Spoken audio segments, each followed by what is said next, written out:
ಮಾತಿಗೆ ಪ್ರತಿರೋಧವನ್ನು ಮಾಡುತ್ತೇನೆ ಅಂತ ಸರ್ವತಾ ಭಾವಿಸಬಾರದು. ವಿಶೇಷವಾಗಿ ನೀವು ಪಾಂಡವರ ಮೇಲೇ ಅಭಿಮಾನವುಳ್ಳವರು. ಹಲವಾರು ಸಂದರ್ಭದಲ್ಲಿ ಕೌರವನ ಬಗ್ಗೆ ವಿರೋಧವನ್ನು ಪ್ರಕಟಿಸುತ್ತಾ ಬಂದಿದ್ದೀರಿ. ನಮ್ಮಿಂದ ನಿಮಗೆ ಏನು ಅಪಚಾರವಾಗಿದೆ, ಏನು ಅನ್ಯಾಯ ಆಗಿದೆ ತಿಳಿಸಿ. ಯುದ್ಧವೇ ಬೇಡ ಅಂತ ಹೇಳಿದಂತಹ ಧರ್ಮರಾಯ, ನಾವು ಶಸ್ತ್ರಸಂಗ್ರಹವನ್ನು ಮಾಡುವುದಕ್ಕೆ ಮೊದಲೇ, ನಮ್ಮ ಸೈನ್ಯವನ್ನು ಸೇರಿಸುವುದಕ್ಕೆ ಮೊದಲೇ ಕುರುಕ್ಷೇತ್ರಕ್ಕೆ ಬಂದು ಬೀಡನ್ನು ಬಿಟ್ಟಿದ್ದಾನೆ. ಇದರಿಂದ ಅರ್ಥವಾಗುವುದೇನು?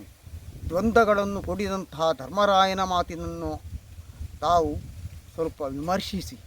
ಖಡ್ಗವಾಗಲಿ ನೀತಿಯಾಗಲಿ ಲಕ್ಷ್ಮೀರಮಣನೈತಃ ಎಂದ ಧರ್ಮರಾಯ ಒಂದು ಕಾಲದಲ್ಲಿ ದೊರೆತರ ಸುಡಲಿನ್ನು ಬಡತನವನಗಕ್ಕು ಎಂದಂತ ಹೇಳಿದಂತಹ ಮನೋಭಾವವುಳ್ಳವ. ಯಾವ ಕಾಲದಲ್ಲಿಯೂ ಪಾಂಡವರು ಕೌರವರ ಮೇಲೆ ಸಂಪ್ರೀತಿಯನ್ನು ಹೊಂದಿದ್ದಾರೆ ಎಂಬುದಕ್ಕೆ ಯಾವುದೇ ಆಧಾರ ಇಲ್ಲ. ಕೌರವ ಪ್ರತಿಜ್ಞಾಬದ್ಧನಲ್ಲ.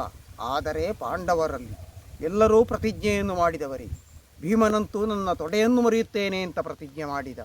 ನನ್ನ ತಮ್ಮನಾದ ದುಶ್ವಾಸನ ಕರಳನ್ನು ಬಗೆಯುತ್ತೇನೆ ಅಂತ ಪ್ರತಿಜ್ಞೆ ಮಾಡಿದ. ದ್ರೌಪದಿಯೂ ಅದನ್ನೇ ಬಯಸಿದಳು. ಕೃಷ್ಣ ಸಂಧಾನಕ್ಕೆ ಬಂದದ್ದೇ ಬಹಳ ವಿಚಿತ್ರವಾಗಿ ಕಾಣುತ್ತಾ ಇದೆ. ಕೃಷ್ಣನಲ್ಲಿ ಸಂಧಾನಕ್ಕೆ ಹೋಗಬೇಕು ಅಂತ ಧರ್ಮರಾಯ ಕೇಳಿಕೊಂಡಾಗ ದ್ರೌಪದಿಯ ಅಭಿಪ್ರಾಯ, ಭೀಮನ ಅಭಿಪ್ರಾಯ ಬೇರೆಯೇ ಆಗಿತ್ತು. ಕೊನೆಗೆ ಸಂಧಾನಕ್ಕೆ ಹೊರಟಾಗ ಅರ್ಜುನ ಯುದ್ಧವನ್ನೇ ನಿಶ್ಚಯಿಸಬೇಕು ಅಂತ ಹೇಳಿದ. ಭೀಮನು ಅದನ್ನೇ ಸಾರಿದ. ದ್ರೌಪದಿಯೂ ಅದನ್ನೇ ಬಯಸಿದ. ಕೃಷ್ಣನು ಹೇಳಿದೆನು, ನಾನು ಸಂಧಾನಕ್ಕೆ ಹೋಗುತ್ತಾನೆ, ಆದರೆ ನಿಮ್ಮ ಮನೋರಥವನ್ನು ಪೂರೈಸುತ್ತೇನೆ. ಇದರ ಅರ್ಥ ಕೃಷ್ಣ ಸಂಧಾನವನ್ನು ಬಯಸುವುದಿಲ್ಲ ಅಂತ ಅರ್ಥ ಅಲ್ವೇ?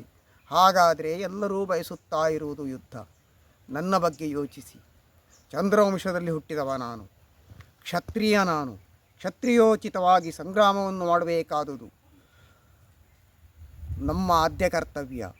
ಕೃಷ್ಣ ಪಾಂಡವರನ್ನು ರಕ್ಷಿಸುತ್ತಾನೆ ಅಂತಾದರೆ ಕಾಡಿನಲ್ಲಿ ಅವಧಿ ಅಜ್ಞಾತವಾಸವನ್ನು ಪೂರೈಸುವಾಗ ಯಾಕೆ ಅವನ ಉದಾರ ಕರುಣೆ ಬರಲಿಲ್ಲ?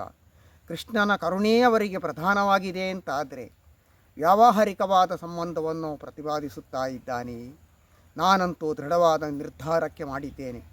ನೀವು ಅಷ್ಟು ಪಾಂಡವರ ಮೇಲೆ ಅಭಿಮಾನ ಇದ್ದರೆ ನಮ್ಮಲ್ಲಿ ನೀವು ಇದ್ದು ಸಾಧಿಸಬೇಕೇನೂ ಇಲ್ಲ. ನೀವು ಅವರ ಪಕ್ಷಕ್ಕೆ ಸೇರುವುದಕ್ಕೆ ನಮ್ಮ ಆಕ್ಷೇಪವೂ ಏನೂ ಇಲ್ಲ. ಆದರೆ ನನ್ನದಂತೂ ಸ್ಥಿರ ನಿರ್ಣಯ.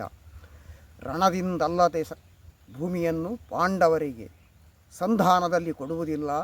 ಇಲ್ಲಿಯವರೆಗೆ ಮುಂದುವರಿದ ಮೇಲೆ ನಾವು ಯುದ್ಧವನ್ನು ಮಾಡದಿದ್ದರೆ ನಾವು ಗಂಡಸರಾಗಿದ್ದು ಏನು ಪ್ರಯೋಜನ? ಇದು ನನ್ನ ಮಾತಾಡಿ.